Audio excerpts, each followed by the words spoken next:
오늘은 아드 폰테스라는 제목으로 하나님 말씀 우리 함께 나누고자 합니다.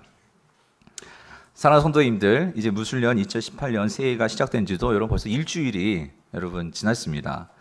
오늘 새해 첫 주일을 맞이하면서 지난 한 주 말씀을 묵상하는데 제 가슴에 이렇게 생각나는 한 단어가 있었어요. 그 떠오른 단어가 뭐였냐면 바로 이 단어입니다. 이 아드 폰테스라는 단어입니다.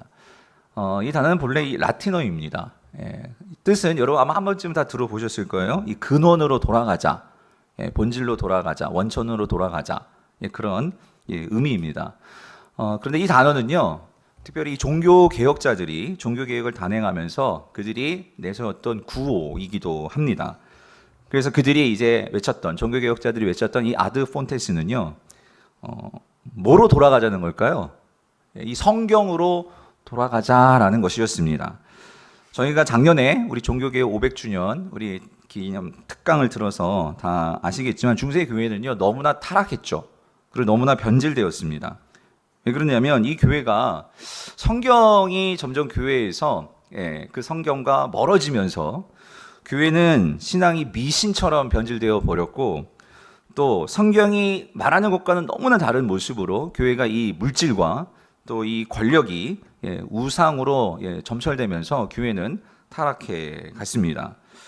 그래서 이 교회의 변질과 이 타락의 원인을 종교개혁자들은 진단하기를 성경이 사라졌기 때문이다. 교회가 성경을 등한시켰기 때문이다. 성도들도 성경을 읽지 못했고, 왜 그러냐면 사제들이 전혀 성도들이 알아들을 수도 없고 읽을 수도 없는 그런 라틴어를 가지고 설교를 하고 성경을 읽다 보니까 무슨 말인지 모르니까요. 그러니까 성도들이 잘못된 사도들의 가르침을 잘 분별하지 못하고 그냥 따라하게 되고, 또 성도들도 주님과의 사귐이나 교제는 없이 그냥 천국만 가는 것을 간절히 바라면서 그들은 종교적인 열심이 그 천국 가기 위한 어떤 행위로, 내 목적을 이루는 행위로 그렇게 교회의 신앙들이 이루어져 왔던 것입니다. 그래서 종교개혁자들은 이 아드 폰테스요, 이 모든 문제의 근원인 이 사실 성경으로 돌아가서 교회를 성경이 말씀하시는 대로 바로 세워야 한다. 그래서 그들이 외쳤던 것이 바로 이 근원으로 돌아가자, 신앙을 바로 세우자, 이 아드 폰테스, 성경으로 돌아가자 였던 것입니다. 자, 근데 여러분 이 점이요, 사실 이 우리가 읽고 있는 이 성경 자체 내에서도 이 점을 분명히 말씀하고 있습니다. 그래서 사도 바울은 오늘 본문 앞전에 우리 디모데 전서입니다. 3장 우리 14절 15절에서 이렇게 말씀합니다. 우리 같이 읽어보겠습니다. 시작. 내가 속히 내게 가기를 바라나 이것을 내게 쓰는 것은 만일 내가 지체하면 너로 하여금 하나님의 집에서 어떻게 행해야 할지를 알게 하려 함이니 이 집은 살아계신 하나님의 교회요 진리의 기둥과 터니라. 아멘. 바울은 지금 자신의 교회를 맡아서, 이 에베소 교회를 맡아서 후임으로 세워진 이 디모데요, 젊은 사역자 이 디모데에게 교회를 목회함에 있어도 뭐가 가장 중요하냐, 지금 그것을 말씀해 주시는데, 교회는 뭐라고 말씀하시죠? 진리의 기둥과 터다라고 말씀을 합니다. 자, 성도님들, 여기서 이 교회가 진리의 기둥과 터다, 이 의미가 무슨 말일까요? 이 말은 그러니까 진리가 없는 교회, 진리가 바로 서지 못한 교회는 그것은 교회가 아니다, 이 말을 지금 바울이 하고 있는 것입니다. 즉 교회가 교회되기 위해서는, 교회가 살아서 역사하기 위해서는 무엇보다도 진리의 말씀인 성경이 제대로 가르쳐지고 성경을 붙들고 성경과 함께 살아가는 교회가 되어야지만, 그래야 교회가 바른 교회요 하나님의 교회가 된다라는 말씀입니다. 그러므로 오직 교회에서 성경이 바르게 가르쳐지고 또 바르게 선포되고 바르게 성도들이 살아낼 때에, 여러분 교회는 사람의 교회가 되지 않습니다. 교회는 어떤 담임 목사의 교회도 아니고 목소리 큰 사람의 교회도 아니고 힘센 사람의 교회가 아니고, 교회는 오직 하나님의 교회요 예수 그리스도가 머리 되시는 교회가 된다라는 것입니다.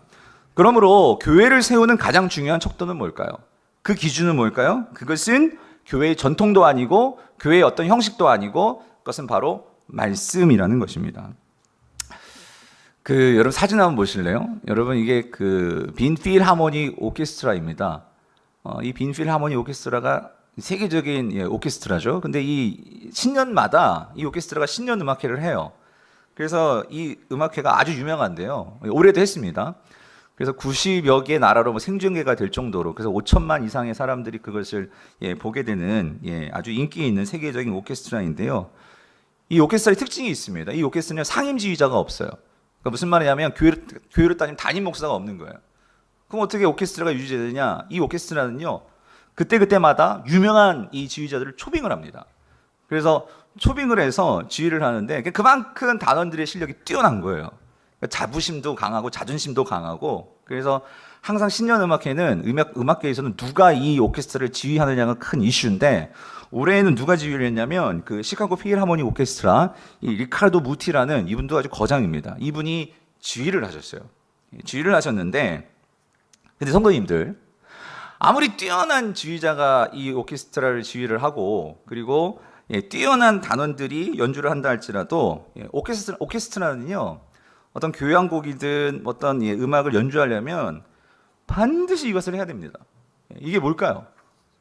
여러분, 뭐냐면 튜닝을 해야 돼요. 튜닝을. 무슨 말이냐? 조율을 해야 돼요. 그러니까 오케스트라에 많은 악기들이 있잖아요. 그 악기들이 음 높이를 맞춰야 되는 거예요. 그래서 이를 위해서요, 꼭 필요한 게 뭐냐면 이거예요. 그 다음 사진이요. 이 오보에라는 악기가 필요해요. 이 오보에가 이 라라는 A 소리를 삐 하고 내줘요. 그러면 어떤 악기가 어쩔 수 없어요. 이 오보에의 소리를 맞춰야 돼요. 근데 왜 그러냐면 여러분 이렇답니다. 이 오보에라는 악기는요, 음색이 맑고요, 그 다른 악기들보다 이 온도나 습도에 덜 민감하대요. 그래서 정확한 음을 낼 수 있다는 거예요. 그래서 이 오보에가 이렇게 소리를 내주면 그 어떤 퍼스트 바이올린, 제일 유명한 많이 나오는 바이올린이 뭐냐 거 없이 다 여기에 소리를 맞춰야 되는 거예요. 그래서 여러분, 아무리 유명한 지휘자가 지휘를 한다 해도 여러분 소리가 안 맞으면은요, 그것은 소음이 됩니다. 소음이. 그래서 모든 악기, 모든 연주 전에는 이 조율이 필요한 것처럼 여러분 마찬가지예요. 여러분 교회도요. 이 교회에 얼마나 다양한 우리 사람들이 모여 있습니까? 배운 것도 다르고, 가정도 다르고, 배경도 다르고, 배운 것도 다르고, 너무 달라요. 근데 그 많은 사람들이 한 목소리로, 한 마음으로 가려면 어떻게 해야 되죠? 조율이 필요한 거예요. 근데 그 조율의 기준이 뭐냐는 거예요. 뭐죠? 말씀이라는 거예요. 교회뿐만 아니라 개인도 마찬가지입니다. 여러분들이 한 해를 새로 살아갈 텐데 여러분의 삶의 기준을 어디다 맞추고 사시겠어요? 여러분, 기준이 잘못되면 처음에는 그것이 큰 차이가 안 느껴지지만 시간이 가고 또 거리가 길어지면 여러분 엄청난 차이가 나는 것이 그 처음의 기준이 무엇이었느냐에 따라서 달라진다는 것입니다. 그래서 여러분, 우리가 2018년도를 시작하면서 올 한 해 저와 여러분의 삶이 강건하고 행복하고, 그리고 우리가 정말 하나님의 그 말씀에 합당한 삶이 되기 위해서 우리가 반드시 점검해야 될 것은 내 삶의 기준이 뭐냐는 거예요. 여러분의 삶의 기준을 어디다 맞추고 여러분의 삶을 조율하면서 시작하겠냐는 거예요. 그래서 여러분, 오늘 바울은 우리에게 분명히 말씀하시는 거예요. 뭐라고 말씀하시냐면 여기 맞춰야 된대요. 여러분 14절 15절 다시 한번 읽어볼게요. 시작. 그러나 너는 배우고 확신한 일에 거하라.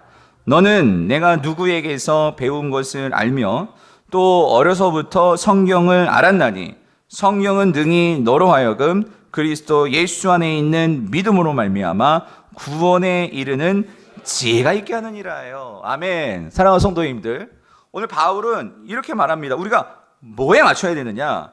배우고 확신한 일에 거해야 된다는 거예요. 자, 근데 여러분, 여기서 바울이 말하는 이 배우고 확신한 일, 이 기준이 되는 이 중요한 이 배우고 확신하는 거, 여러분 이게 뭘까요? 뭘 배우고 뭘 확신하는 것일까요? 바로 말씀이라는 거예요. 말씀. 그래서 바울은요, 그 어떤 것보다도 네가 목회를 하고 너의 삶에 있어서 뭐가 가장 우선순위냐면 중요하냐면 네가 성경을 배우고 아는 그 일에 거하는 거, 여러분 이게 중요하다라는 거예요. 그래서 그 이유를 바울은 15절에서 이렇게 말합니다. 왜 이게 중요하냐면 이거죠. 성경만이 능히 너로 하여금 어떻게 한대요? 그리스도 예수 안에 있는 믿음으로 말미암아 뭐에 이르는 지혜요? 구원에 이르는 지혜가 있게 한다라는 거예요. 무슨 말이죠? 오직 성경만이 오늘 우리에게요, 예수 그리스도를 믿는 믿음을 준다는 거예요. 그리고 그 믿음이 있을 때 그 믿음을 통해서 구원에 이르는 지혜라는 것은 우리의 삶을 근본적으로 변화시키는, 그게 구원이죠. 그 구원에 이를 수 있도록 하는 유일한 방법이 뭐다? 성경에 있다라는 거예요.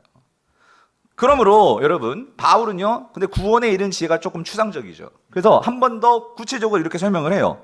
구원에 이른 지혜가 뭐냐? 여러분 17절이에요. 17절 같이 읽어보죠. 시작. 이는 하나님의 사람으로 어떻게 해요? 온전하게 하며 모든 선한 일을 행할 뭐예요? 능력을 갖추게 한다는 거예요. 뭐가? 성경이요, 성경. 그 성경이요. 그래서 여러분 여기서 이 온전하게 된다 이 말이요, 이게 무슨 의미냐면 이거 바울의 독특한 표현인데, 이것은요 이거예요. 우리가 그리스도를 닮게 된다는 거예요. 우리가 그리스도를 닮게 된다. 이 말은 뭐냐면, 여러분 하나님께서 저와 여러분을 창조하실 때 하나님의 그 창조의 목적은 이겁니다. 우리의 존재의 본래의 모습은요, 하나님은요 우리가 예수 그리스도를 닮은 그 모습으로 살기를 하나님은 원하시는 거예요. 그 모습, 우리의 존재의 근원적인 본연의 모습으로 우리를 변화시키고 우리를 새롭게 하는 것이 성경 안에서만 가능하다는 거예요. 뿐만 아니라 여러분 이겁니다. 우리가 예수 그리스도를 닮게 되면 어떻게 될까요? 우리가 우리의 힘으로는 도저히 할 수 없는 그런 일들을 할 수 있게 된다는 거예요. 그게 뭐냐면, 여러분 송구영신님 때 말씀을 드렸죠. 여러분 우리가 정말로 이 한 해가 더 복된 새로운 한 해가 되려면 여러분 하나님의 이 능력이요, 능력. 이 능력이 필요한 거예요. 이런 거죠. 여러분 우리가 새해를 시작하면서 뭐를 제가 다 벗어버려야 된다고요? 이 분노. 송구영신님 때 말씀을 드렸죠. 근데 여러분 이거죠. 누군가 나에게 악을 행해요. 근데 우리가 그것을 악을 행하지 않고 우리가 그것을 어떻게 해요? 그 사람들을 용서하고 이 사랑한다는 게 이게 내 힘으로 돼요? 됩니까?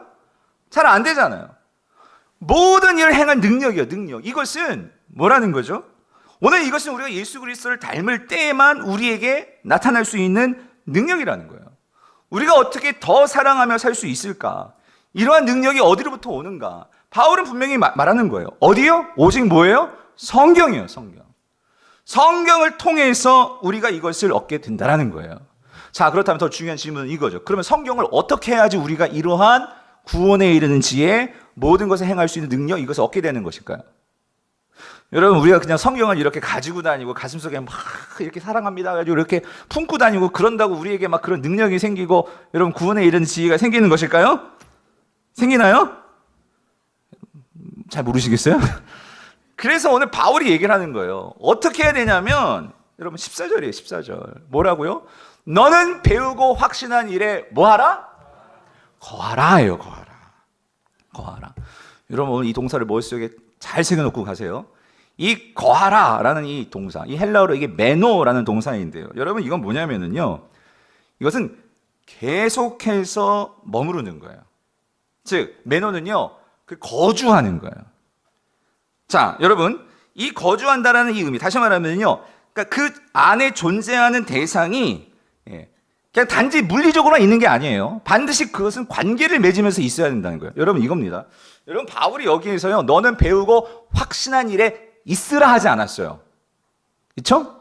있으라, 존재로 그냥 장소에 있으라, 그게 아니고 뭐 하라? 거하라 그랬어요. 여러분 여기 물컵이 이렇게 있어요. 여러분 이건 거하는 건가요? 얘는요 이제 예배 끝나면 이제 저기 주방으로 들어가야 돼요. 이건 그냥 있는 거예요. 있는 거. 여러분 거하다, 거주하다라는 건 뭐냐면은요, 우리가 그 안에서 여러분 관계가 있어야 돼요. 관계가. 그러니까 여러분 우리가 집에 거주한다 할 때 거기서 뭐 하죠? 밥도 먹고 가족끼리 서로 대화도 하고 잠을 자고 놀기도 하고 여러분 그러죠? 여러분 그게 거하다는 거예요. 무슨 말이냐면 지금 바울은요, 너희가 배우고 확신한 일, 이 성경을 단지 가지고 다니는 거, 성경이 있는 거, 그거로는 변화가 일어나지 않는다는 거예요. 그럼 뭐예요? 그 성경에 내가 뭐 해야 돼? 거해야 된다는 거예요. 관계를 맺고 그 안에서 내가 함께 하는 거, 이게 거하다라는 거예요. 거하다는 거예요. 여러분 이거를요 아주 시각적으로, 물론 예수님께서 이걸 말씀하셨는데 그것을 잘 보여주고 있는 사도가 또 한 명 있어요. 그게 누구냐면 사도 요한이에요. 사도 요한. 사도 요한이 요한복음 15장에서 예수님이 말씀하신 이 포도나무 비유를 설명하면서 이 단어를 씁니다. 자, 여러분 15장 5절을 같이 읽어볼게요. 시작. 나는 포도나무요 너희는 가지라. 그가 내 안에 내가 그 안에 뭐하면 거하면. 이게 매노예요. 매노 거하면 사람이 열매를 많이 맺나니 나를 떠나서는 너희가 아무것도 할 수 없음이라. 자, 여러분, 이게 무슨 말이냐면 포도나무는 누가 포도나무예요? 예수님이 포도나무죠. 비유입니다. 가지는 누구예요?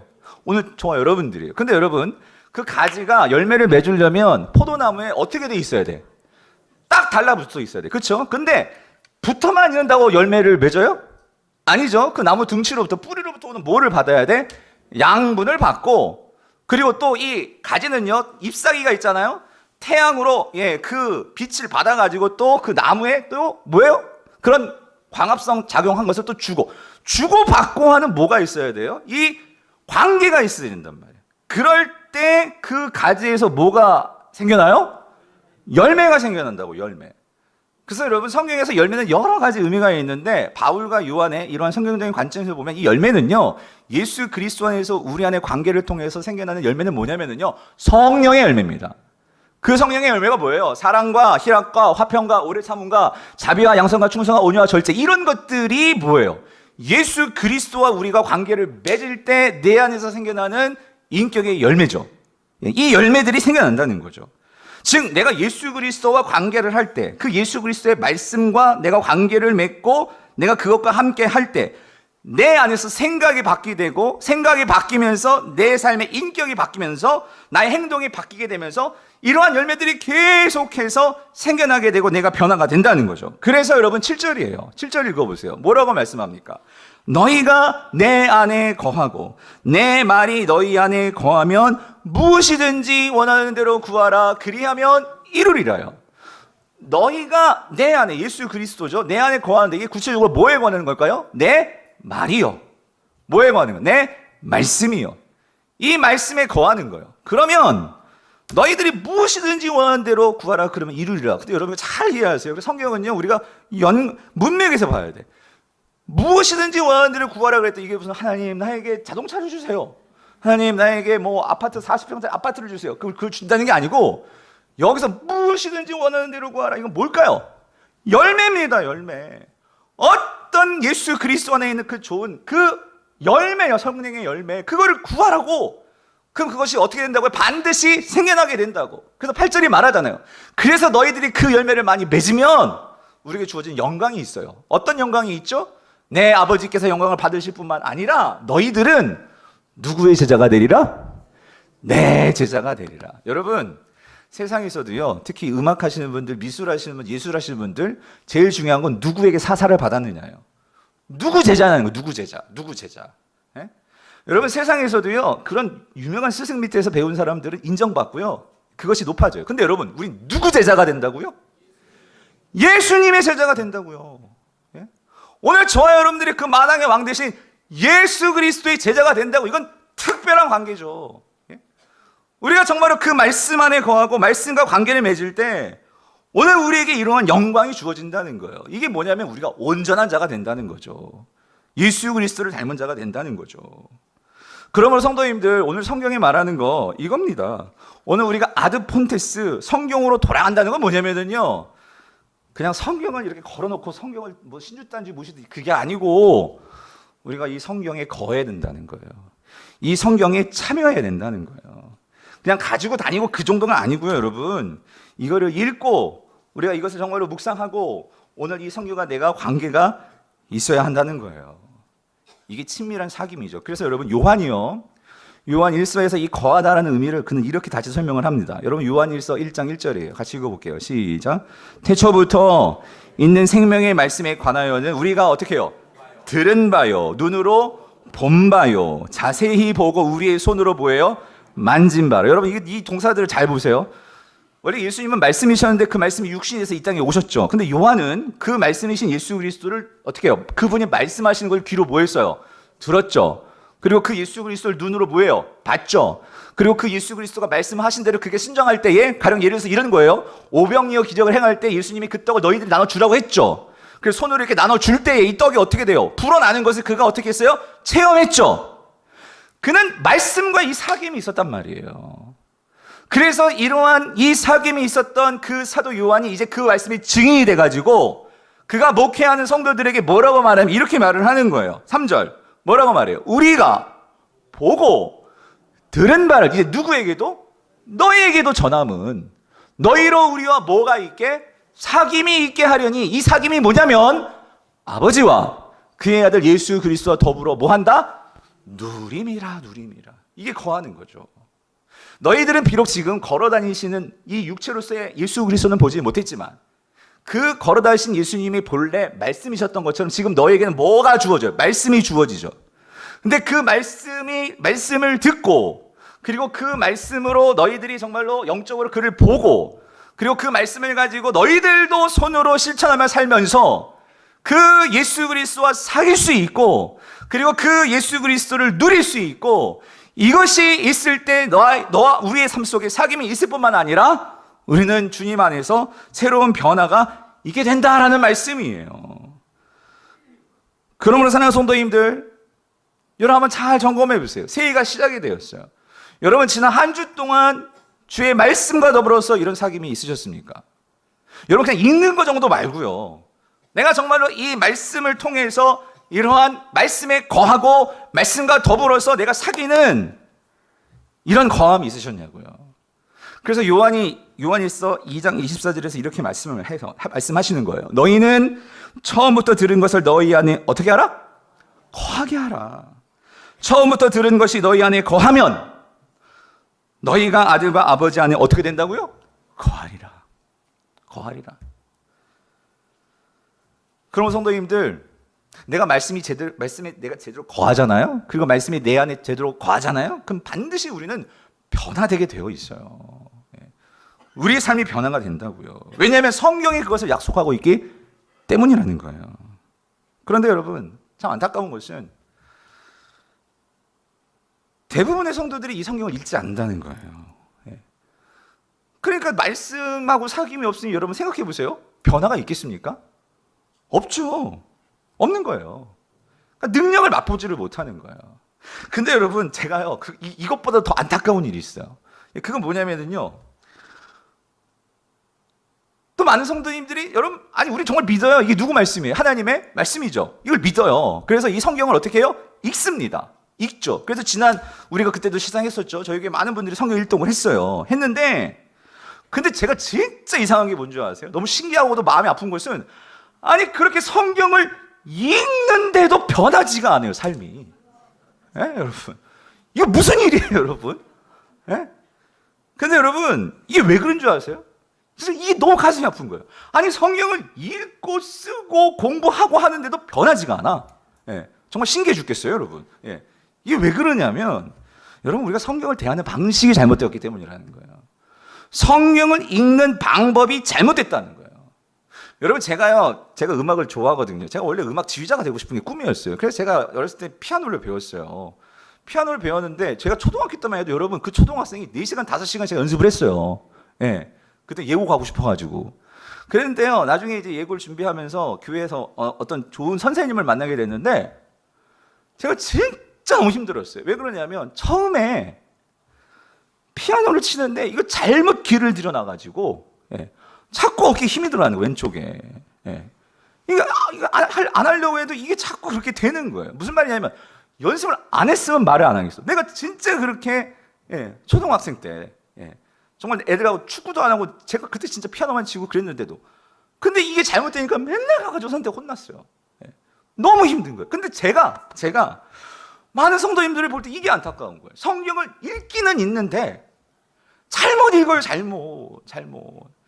무슨 말이냐면 여러분이 좀 더 관심을 가지고 성경을 보면은요, 여러분, 하나님은요 특별히 힘들고 어려운 때에 선지자를 통해서 성경을 주시는데, 말씀을 주시는데 하나님은 이렇게 성경을 읽으라라고 말씀하지 않으세요. 그럼 뭐라고 말씀하시느냐? 참 독특해요. 성경을 먹으라라고 말씀하세요. 몇 군데만 보겠는데, 여러분 예레미야 15장 16절을 읽어볼게요. 같이 읽어보겠습니다. 시작. 만군의 하나님 여호와시여, 나는 주의 이름으로 일컬음을 받는 자라. 내가 주의 말씀을 어떻게 해요? 얻어먹어 싸우니예요. 내가 주의 말씀을 읽어 싸우니도 아니고 얻어먹어 싸우니 주의 말씀은 내게 기쁨과 내 마음에 뭐가? 즐거움이구나. 하나 더. 에스겔을 보죠. 에스겔 3장 1절. 또 그가 내게 이르시되 인자야 너는 발견한 것을, 이게 말씀입니다. 이걸 뭐 하라? 먹으라 라고 말씀하시는 거예요. 너는 이 두루마리를 어떻게? 먹고, 읽고 그러지 않았어요. 먹고 가서 이스라엘 족속에게 뭐 하라? 말하라 말씀하시는 거예요. 여러분 하이라이트는 요한계시록입니다. 요한계시록에서 요한에게 이렇게 말씀하세요. 10장 9절 10절 시작. 내가 천사에게 나아가 작은 두루마리를 달라 한즉 천사가 이르되 갖다 어떻게? 먹어버리라요. 먹어버리라. 예? 이 두루마리를 아주 그냥 집중해서 읽어라가 아니고 먹어버리라. 예. 내 배에는 쓰나 내 입에는 꿀같이 달리라 하거늘 내가 천사의 손에 작은 두 마리를 갖다 뭐 했어요? 읽었어요? 먹어버리니 내 입에는 꿀같이 다나 먹은 후에 내 배에서는 어떻게? 쓰더라요. 자 여러분, 아니 왜 하나님은 이 세 사람의 공통점은요, 근데 여러분 예레미야, 에스겔, 이 요한의 공통점은요 뭐냐면 가장 힘든 때에 하나님의 말씀을 받았어요. 국가적으로 그렇고 나라가 지금 망하고 있어요. 아니 망했어요. 망하고 있고 요한, 이 사도 요한 그 로마에 박해가 심한 그때에 하나님 말씀을 주시는데 말씀을 읽으라 하지 않고 말씀을 먹으라고 하신다고요. 왜 먹으라고 하시는 걸까? 여러분 이거는요, 여러분이 음식을 먹는 걸 생각해 보시면 충분히 이해하실 수 있어요. 여러분 우리가 음식을 먹을 때요, 여러분 잘 보세요. 우리가 음식을 그냥 덥석 이렇게 먹지 않습니다. 여러분 정말 맛있는 음식이 있으면 먼저는 우리는 뭐로 보죠? 눈으로 봐요. 맛있겠다. 그렇죠? 그리고 여러분 코로 뭐 하죠? 냄새를 맡아요. 와, 그럼 이게 정말 맛있는 음식이겠구나. 그리고 또 뭐 하죠?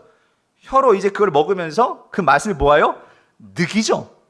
그리고 그걸 어떻게 합니까? 씹잖아요. 예. 씹어가지고 또 그것을 내 식도를 통해서 위로 넣어요. 그러면 그렇게 위로 계속 넣어주면 또 위는요 느끼죠. 배가 차오르는 것을 느껴요. 그리고 그 위가 그것을 소화해내 가지고 그것들이 이제 피의 영양분으로 다 이제 어떻게 해요? 그것이 전달이 돼 가지고 온 몸으로, 우리 영양소로, 에너지로 흘러가게 되죠. 그러고 나면 궁극적으로 어떻게 돼요? 그 이제 힘을 가지고 우리 몸이 어떻게 움직이는 거잖아요. 여러분 이게 먹는 거예요. 이게 먹는 거. 근데 하나님은 뭘 말씀하시냐면 왜 말씀을 먹으라고 하느냐? 음식처럼 말씀을요 온 몸으로 받아들여서 눈으로 보고 귀로 듣고 맛으로 느끼고 만지고 내 모든 것으로 느껴서 내 그 말씀이 오늘 내가 될 수 있도록. 무슨 말이죠? 오늘 그 말씀을 통해서 내가 온전히 말씀에 사로잡혀서 그 말씀을 사는 거. 여러분 이게 먹는 거예요. 성도에게는 이게 있어야 그 말씀이 내 삶을 변화시켜요. 절대로 말씀을, 이건 그냥 우리 성도님에게 이제 알려야 되니까 이렇게 걸어놓고 그냥, 여러분 이게 아니에요 사실은. 이거를 가지고 이제 어떻게 우리가 그것을 머리로 계속해서 되뇌이고 생각하면서 이 말씀이 과연 나하고 삶과는 어떤 관계가 있는지 그 말씀을 내 삶으로 가지고 오고, 그래서 그 말씀을 가지고 지금 내 삶의 이 고난과 문제와 역경과 이 환난을 내가 해석해내 가지고 이게 이런 의미구나. 나에게 있을 지금 이 문제가 말씀으로 다시 하나님의 관점으로 보니까 내 생각으로 바라볼 때는 너무나 싫었고 힘들고 어렵고 그냥 포기하고 싶었는데, 이 말씀을 통해서 내가 하나님을 알고 하나님의 관점으로 내 문제를 다시 바라보니까 이것이 하나님의 삶으로 다시 해석되어서 내 삶을 하나님의 말씀에 맞춰서 내가 새롭게 살아감으로 다시 일어설 수 있고 살 수 있고 내가 변화받는 거. 여러분 이게 말씀을 먹는 거예요. 근데 우리는 뭐 하느냐? 말씀을 읽어가지고 지금 내 삶에 그 말씀이 맞는 것을 껴 맞추려고 그래. 무슨 말인지 이해되세요? 그래가지고 거기서 위로를 받고 뭔가 하나님의 음성을 들었대 여러분. 그게 무슨 음성을 들은 거예요? 갖다 맞춘 거지 여러분. 하나님의 말씀이 제대로 기능하는 게 아니라 여러분 우리가 잘못된 방식으로 말씀을 읽고 잘못된 방식으로 말씀을 해서 그래요. 여러분 좀 더 쉽게 설명을 드릴게요. 여러분이 자녀를 양육한단 말이에요. 그대로 한번 잘 생각해 보세요. 여러분이 결정적인 순간에 내가 하나님의 방법대로 하나님의 말씀의 근거대로 내 자녀를 바라옵니까? 아니면 세상이 가르쳐주는, 지금 대학 입시가 있어요. 여러분 대학 입시 요즘은 그렇더라고요. 정말 정보가 없으면 못하겠더라고요. 근데 여러분 이래요. 세상에서는 막 이게 좋다 저거 좋다 막 그렇게 애들을 정말로 부모들은 막 이렇게 들었다 놨다 한단 말이에요. 그럴 때 이 아이에게 있어서 정말로 필요한 인생에 정말로 중요한 가치는 뭐며, 내가 이 아이에게 정말로 줄 수 있는 말은 뭐며, 여러분이 결정적인 순간에 그 아이에게 그 영향력을 주는 말은 무엇입니까? 하나님의 말씀입니까? 세상에 그 유명하다고 하는 컨설턴트의 뭐 그런 전략과 그런 말입니까? 여러분이 장사를 하세요? 여러분이 장사를 하신다면 여러분 이런 거죠. 물론 우리가 어떤 장사를 잘하려면 세상에 어떤 그런 기술들이 필요해요. 그런데 여러분, 우리가 그런 장사를 하면서 여러 가지 크고 작은 일을 만날 때 그런 결정적인 순간이 있단 말이에요. 그때 여러분들이 내 마음이 기울는 것이 세상의 방법에 아주 빠삭한 그런 세상의 전략가들의 소리입니까? 아니면 성경이 정말로 결정적인 순간에 네가 어떻게 해야 되는지 말해주는 성경의 가치입니까? 성도님들, 여러분 오늘날 있어서 여러분 제일 문제가 뭔지 아세요? 성도들이, 여러분 여기 계신 분들 중에 이게 하나님의 말씀이라고 안 믿는 분 안 계실 거예요. 다 믿어요. 아멘이시죠? 그리고 이 말씀 읽어야 된다는 거 다 아세요. 그런데 오늘 우리에게 진짜 문제가 뭔지 아십니까? 문제는 이거예요, 여러분. 우리가 결정적인 순간에 이 하나님 말씀에 권위를 두지 않아요. 하나님 말씀에 권위를 안 둔다고요. 내가 결정적인 순간에 내가 어떤 결정을 내리고 도장을 찍고 내가 뭔가 이익이 걸렸고, 여러분 그럴 때 우리는요, 하나님 말씀은 분명히 아니라고 말씀하시고 하나님의 말씀은 분명히 뭐가 맞는지를 말씀해 주시는데, 그때 우리는요 단지 눈에 보이는 세상이 말하는 그런 전략과 세상이 말하는 그런 노하우와 우리가 그렇게 마음이, 내가 결정을 해요. 내가 결정을. 어디에 권위가 있죠? 나에게 권위가 있는 거예요. 여러분 이게 진짜 문제예요. 진짜 문제. 오늘 저와 여러분들이 이 새해를 시작하면서 말씀을 믿어요. 안 믿는 사람이 어디 있어? 그러니까 다 이거 지금 설교 듣잖아요. 그런데 내 인생에서 정말 전문적인 그런 일이 있단 말이에요. 아우 목사님, 성경에는 그런 일 나와 있지 않다. 맞아요. 여기 성경에 뭐 IT가 어쩌고 뭐 AI가 어떻고 이런 거 안 나와 있어요. 그렇지만 오늘 이 성경에 오늘 이 세상에서 돌아가는 그런 이야기가 안 나와 있지만, 근데 여러분 중요한 거 있어요. 하나님께서 왜 그 이스라엘 백성들의 실제적인 삶의 스토리를 통해서 오늘 우리에게 왜 말씀하시는 건가?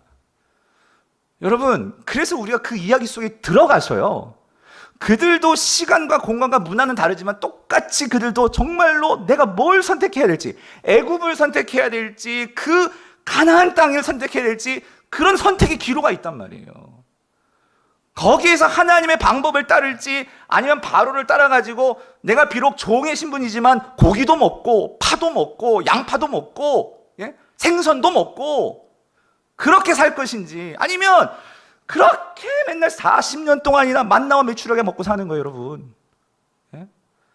그렇지만 그는 하나님의 백성이에요. 뭘 선택해야 될지 우리가 이 권위를 뭐에 두고 살아가느냐. 여러분 이게 성경이 우리에게 주고 있는 핵심이에요, 여러분. 그래서 여러분 아까도 말씀드렸지만 이 예레미야, 에스겔, 요한이요, 여러분 생각해 보세요. 이 요한의 시대 많은 사람들은요 로마 황제하고 이렇게 같이 짝짝꿍 해가지고, 왜냐하면 로마 황제를 따라가지 않으면 장사를 할 수 없다니까요. 돈을 벌 수가 없어요. 그러니까 초대교회 성도들은 다 가난했어요, 여러분. 대부분. 오늘 말씀 다시 한번 이 디모데 후서 3장을 거기 보세요. 주님을 따르면은요 반드시 고난이 있다라고 분명히 말씀하십니다. 제가 시간 관계에서 다 말씀 못 드렸지만 성경을 꼭 한 3장을 읽어보세요. 그런 성도들이에요. 지금 힘든 성도들이에요. 그런 성도들에게 성경은 뭐라고 말씀하시냐면 이렇게 위로하세요. 뭐라고? 뭘 먹으라? 말씀을 먹으라. 말씀을 먹으라. 왜냐하면 여러분 먹어야지만 삽니다. 맞죠, 여러분? 우리는 먹어야지만 살아요. 육체도 그렇지만 우리 영혼도 먹어야지만 산다는 거예요. 그래서 여러분 이게 먹는다는 게 여러분 조금 이게 은유적인 표현이에요. 근데 성경에 보면 이걸 조금 직접적으로 표현한 데가 있어요. 그게 무슨 말이냐면, 여러분 이게 먹는다는 것은요, 이게 뭐냐면 하나님의 말씀을 가지고 그 말씀에 내 삶으로 가지고 와서 내 삶을 돌아보면서 묵상하는 거예요. 뭐 하는 거? 묵상하는 거. 여러분 여호수아 1장 8절 9절 같이 읽어볼게요. 시작. 이 율법책을 내 입에서 떠나지 말게 하며 주야로 그것을 묵상하여 그 안에 기록된 대로 다 지켜 행하라. 그리하면 내 길이 평탄하게 될 것이며 내가 형통하리라. 내가 내게 명령한 것이 아니냐. 강하고 담대하라. 두려워하지 말며 놀라지 말라. 내가 어디로 가든지 내 하나님 여호와가 너와 함께 하느니라 하시니라. 아멘. 여러분 여기서 이 묵상하다가 히브리어로는 이게 하가예요, 하가. 근데 이 하가라는 뜻이 무슨 말이냐면 내가 뭔가를 골똘히 생각해가지고 내가 입으로 막 이렇게 쭝얼쭝얼 거리면서 그래서 그것을 계속해서 생각하는 거예요. 되뇌이면서 생각을 하는 거예요. 그래서 그것을 항상 기억하면서 그렇게 사는 거, 여러분 이게 하가예요. 근데 이 단어가요, 동물에게 쓰이는데 동물에게 이런 그림으로 쓰여요. 사자가 어떤 뼈다귀를 하나 얻었어. 아니면 여러분 개도 생각하셔도 돼요. 개도 이거 맞아요. 하가. 뭐하냐면 그 사자가 뼈다귀를 쥐고 막 이게 너무 좋아가지고 막 침을 질질 흘리면서 막 핥고, 예? 무슨 말인지 아세요? 으르렁거리면서 막 이걸 가지고, 여러분 그게 하가예요. 하가. 무슨 말이냐면 여러분 내가 하나님의 말씀을 가지고 이걸 계속 읽으면서 이 하나님의 맛이 어떤 맛인지, 그건 우리는 의미죠. 그 의미가 어떤 의미일지를 생각하면서 지금 나에게 내가 생각하지 못했던 어떤 문제가 생겼어요. 어려움이 생겼어요. 아니면 좋은 일이 있을 수도 있어요. 근데 그런 것들을 말씀을 통해서 생각해 보는 거예요. 그러면서 거기서 그 의미를 찾아서 나의 매일매일 삶 속으로 말씀을 가지고 와서 그 하나님을 생각하고 그렇게 살아갈 때에 성경은 뭐라고 말하냐면 그것이 내 길을 어떻게 한다고요? 평탄하게 할 것이고 그것이 너를 어떻게 해준다고? 잘 되게 해줄 거야. 왜 그러냐면 여러분, 사람은요, 여러분 이겁니다. 우리의 문제는 뭐냐면요, 하나님의 말씀을 가지고 생각을 하지 않으니까 우리 자꾸만 세상의 생각이 자꾸 들어와요, 내 머릿속에. 그러면서 여러분 세상의 생각을 하면 할수록 우리에게 들어오는 것은 뭔지 아세요? 두려움입니다. 두려움. 그리고 세상의 생각이 자꾸 들어오면 자꾸 내 마음속에 생기는 게 뭔지 아세요? 다른 사람들은 나보다 더 잘해요. 그러니까 난 자꾸 뒤떨어지는 것 같고 불안함. 그러면서 열등감이 들어오고, 그러면서 내 마음속에 초조함이 들어오고, 여러분 그거예요. 우울해지는 거예요. 그런데 성경은 뭐라고 말씀하시냐면 이 말씀을 뭐 하라고요? 묵상하라고요. 계속해서 하라고요. 근데 왜 묵상을 해야 되느냐? 여러분 오늘 본문이 그 이유를 말해줍니다. 여러분 16절을 보세요. 16절 오늘 본문 16절 같이 읽어볼게요. 시작. 모든 성경은 하나님의 감동으로 된 것으로 교훈과 책망과 바르게 함과 의로 교육하기에 유익하냐. 자, 여러분 여기서 이 하나님의 감동이라는 단어를 밑줄고 여러분 꼭 기억하세요. 다른 말로 영감이라고 할 수 있는데 이게 무슨 의미냐면요, 이게 원어적인 의미는요 이거예요. 모든 성경에는, 이 성경에는 뭐가 있느냐? 하나님의 숨결이 있다는 거예요. 무슨 말이냐면 이 하나님 말씀에는 하나님이요 후 하고 여기다 생기를, 하나님의 숨결을 불어 넣었다는 거예요. 그래서 우리가 이 말씀을 묵상하고 생각하고 하면 할수록 우리 안에 뭐가 들어올까요? 하나님의 숨결이 들어온다는 거예요. 숨결이. 아멘. 그래서 여러분 제가 여러분들에게 참 특별히 새해 첫날 머릿속에 확실히 기억이 되시라고, 이게 뭐예요 여러분? 여러분 이게 지금 왜 쭈그러져 있어요? 숨결이 없어요. 제 숨결이. 근데 자 보세요.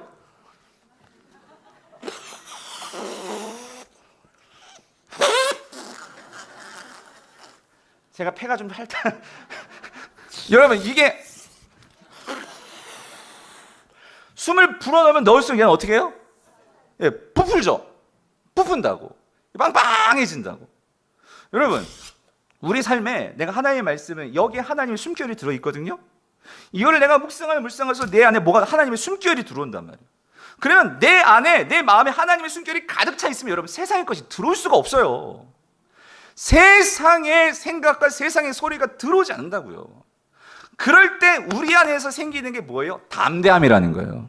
여러분 아까 여호수아에서 말씀하시죠? 말씀을 묵상하면 네가 강하고 담대하라. 내가 너와 어떻게? 함께함이라. 말씀을 하시잖아요. 그러니까 여러분 내가 이 말씀을 묵상하지 않으면 여러분 당연히 우리는 두려울 수밖에 없어요. 우리가 말씀을 먹지 않으면 결국 세상에 휘둘릴 수밖에 없어요. 이건 당연한 거예요. 내가 정말로 말씀을 읽고 묵상할 때에, 그래서 여러분 중요한 게 이겁니다. 여러분 이 안에 들어오는 이 하나님의 이 숨결이 뭘까요? 그게 성령이라는 거예요. 성령. 여러분 성령은 진리의 영입니다. 그래서 성경은 진리의 영이라고 성령을 소개했어요. 그게 무슨 소리냐면 성령의 역사는요 뭘 통해서 역사해요? 진리를 통해서 역사해요. 근데 여러분 그 진리가 뭐예요? 말씀이라는 거예요. 말씀. 성령은 말씀을 통해서 우리에게 역사하신다는 거예요.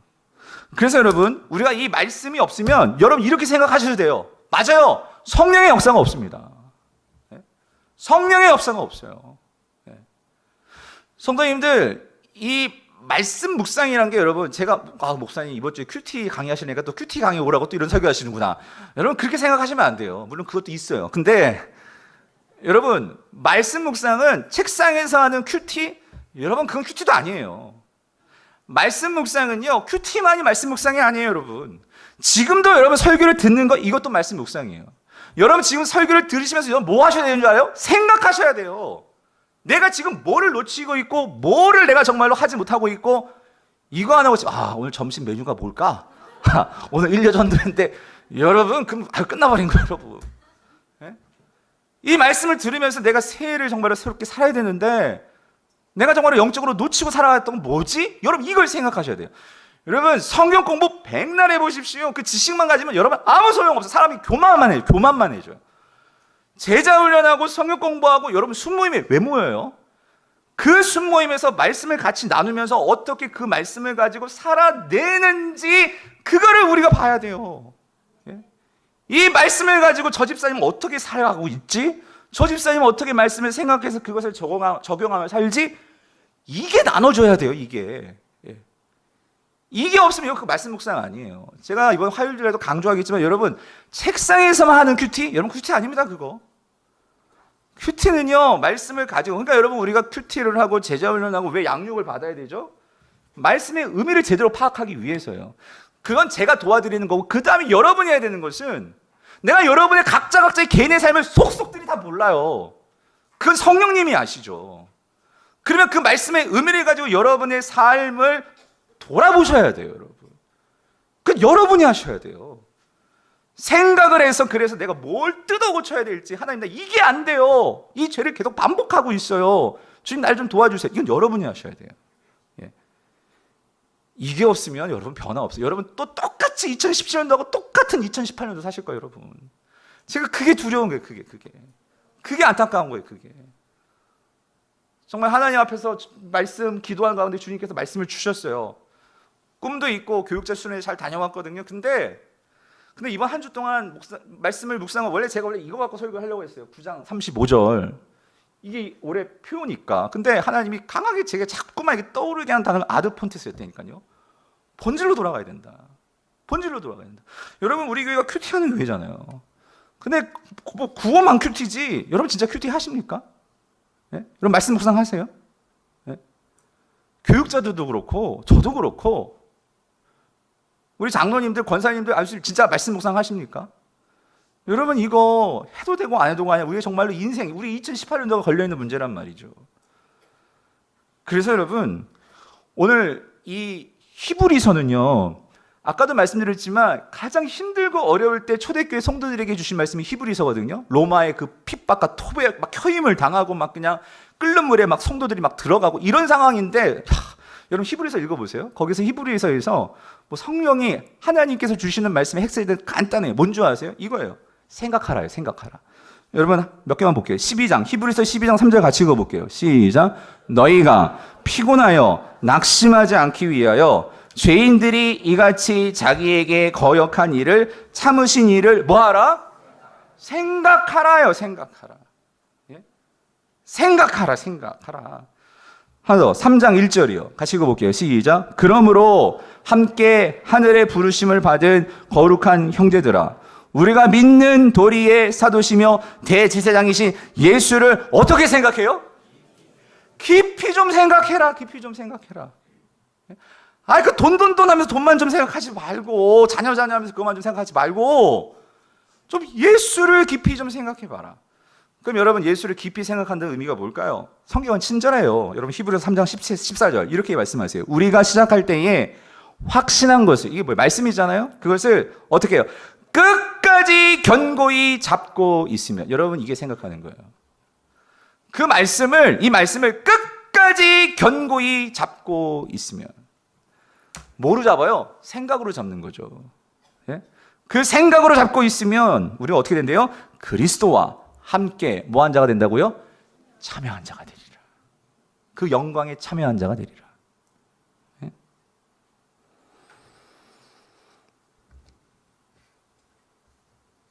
성도님들, 여러분 하루를 시작하면서 잘 한번 보세요. 여러분 하루를 시작하면서 여러분 어떻게 하루를 시작하세요, 여러분? 예? 우리 특히 젊은이들도 있고 있는데 막 잠이 부족하니까 막 그냥 시간에 쫓겨가지고 막 그렇게 일어나기도 하실 거예요. 근데 여러분 정말 우리 젊은이들 볼 때 제가 여러분께 도전하고 싶은 건 뭐냐면, 여러분 그렇게 사시면 안 돼. 우리 모두 다 마찬가지지만, 여러분 죄송하지만 제가 제 나이를 공개하겠습니다. 여러분 제가 45입니다 올해. 제가 벌써 이제 50을 바라본 나이더라고요. 50 되신 분은 죄송하지만, 예? 제가 벌써 50이 된다니까. 와, 근데 제가 그래가지고요, 우리 유치부 여전도사님이 저 20년 차이더라고. 25살이. 너무 부럽더라고. 너무 부럽더라고. 예? 예. 그래가지고 여러분 보세요. 제가 좀만 더 젊었을 때, 근데 다 마찬가지일 거예요. 50을 사신 분들은 내가 40대만 돼도 이런 거 있잖아요, 여러분. 예. 그래서 저는 40대도 열심히 살 거예요. 예. 근데 여러분 정말 우리가 조금 더 우리가 일찍 이런 거를 깨달아. 여러분 아침에 일어나서, 여러분 대부분 그렇지 않아요? 남자분들 아침을 어떻게 시작하세요? 아니 우리가요 아침에 그 세상에 5만 가지 것들이 다 담겨있는 그 신문을 먼저 보면서, 예? 우리 젊은이들은 출근하면서 그 스마트폰에 오늘 나오는 뉴스가 뭔가 그걸 검색하면서 보니까 세상에서는 항상 우리를 어떻게 절망시켜요. 예? 우리를 두렵게 하고 불안하게 만들고, 아침부터 시작이 그렇게 시작한 여러분 하루가 어떻겠어요? 그런데 오늘 저와 여러분들은 하늘과 연결되어 있는 사람이잖아요. 하나님의 자녀들이잖아요. 아침부터 내가 하나님의 말씀을 펴서 하나님이 내게 주시는 그 하늘의 음성을 듣고, 내 마음에 아까 이런 풍선 보셨죠? 풍선. 예? 주님의 순결로 빠방하게 채워가지고 하루를 시작하는 사람하고요. 예? 그냥 세상의 것들로, 그 세상의 두려움과 그 세상의 공고와 여러분 그걸로 채워가지고 하루를 시작하는 사람이, 여러분 과연 똑같겠습니까? 하루의 삶이. 예. 다르단 말이죠. 그래서 여러분 제가 이 예레미야가 여러분 예레미야는 얼마나 오죽 힘들었으면 여러분 성경에 예레미야 애가가 있겠습니까? 애가가. 예? 비통한 노래 애가가 있단 말이에요. 근데 여러분 애가는 꼭 비통한 노래만은 아닙니다. 그 비통함 속에서 그는요 놀라움을 발견한 게 예레미야 애가예요. 근데 뭐라고 그가 노래하면은요, 예레미야 애가 3장 22절 23절 여러분 같이 읽어볼게요. 시작. 여호와의 인자와 긍휼이 무궁하심으로 우리가 진멸되지 아니함이니이다. 이것들이 아침마다 새로우니 주의 성실하심이 어때요? 크시도소이다. 이게 무슨 말이냐면, 여러분 지금요 상황은요, 지금 막 어제도 막 바벨론이 막 침략해가지고요, 그래가지고 막 벤 여자들 배를 막 가르고 그렇게 죽이고, 왕을 막 눈을 뽑아가지고 막 끌고, 여러분 지금 막 밖에서 그런 일이 벌어지고 있는 거예요. 그러니 여러분 살 소망이 있겠습니까? 나라는 망해가고 얼마나 절망스럽고 얼마나 힘들어요. 그런데 그런 상황 속에서도 세상은 진멸이에요. 지금 진멸. 근데 예레미야가, 근데 여기 보세요. 23절 뭘 하냐면은 아침마다 뭐래요? 새로우니. 아침마다 내가 새로워지는 거예요. 새로우면서 뭐를 발견하냐면 여호와 인자와 긍휼이 어떻다고요? 무궁하심으로 우리는 어떻게 되지 않아? 진멸되지 아니함이리이다. 이거를 깨닫는 거예요. 아침마다. 그러니까 뭐예요? 살 소망이 생기는 거예요. 여러분 어떻게 아침마다 이게 새로워지는 걸까요? 아침마다 주의 말씀을 묵상을 하는 거예요, 여러분. 예? 아침마다 주의 말씀으로 생기를 내 안에 채우는 거예요. 그럴 때 아침마다, 어제는 하루 살면서 너무 힘들어요. 못 살 것 같아. 그런데 신기한 거예요. 아침마다 말씀을 펴고 다시 말씀을 보면 하나님 나에게 생기를 주시는 거예요. 살 수 있게 하시는 거예요. 사랑하는 성도님들, 오늘 우리 성도님들 가운데 진짜 매일매일 밤 정말 못 살겠다 하시는 분들 계실 거예요. 여러분 아침마다 여러분 새로워지기를 원하십니까? 여러분 주의 말씀을 묵상하시기를 바랍니다. 그 말씀 속에서 새로운 소망이 나오고 내가 하루를 버틸 수 있고 새롭게 나아갈 수 있는 힘이 나온 줄 여러분 믿으시기를 바랍니다. 바라기는 여러분 이번 주 화요일 날 큐티 학교를 합니다. 정말 담임 목사로서 간절히 소망하는 것은 이런 절망과 진멸이라고 생각하는 성도들에게 정말 하나님이 주시는 새 힘이 얻게 되는 그런 오늘 하루, 우리 모든 성도님들이 되시기를 간절히 바랍니다. 그래서 여러분 큐티를 모르시면 가르쳐드리고 싶은 거예요. 예? 그래서 여러분 이번 큐티 학교도요 녹화를 할 거예요. 녹화를 해서 아마 저녁에 직장 다니신 분들은 오고 싶어도 못 오시죠. 그래서 여러분들 이 모든 것들을 홈페이지에다 올려놓을 거예요. 그러면 올 한 해 여러분 그 어떤 것보다도 내가 정말 이 하나님의 말씀, 여러분 우리 교회 큐티하는 교회잖아요. 그 큐티집을 가지고 읽는 것보다도 너무 중요한 것은 제대로 그 말씀을 묵상하는 거. 그래서 여러분들이 그 강의 못 오시는 분들은요, 그 인터넷을 보세요. 여러분 요즘 스마트폰으로 우리 교회 홈페이지 다 들어올 수 있어요.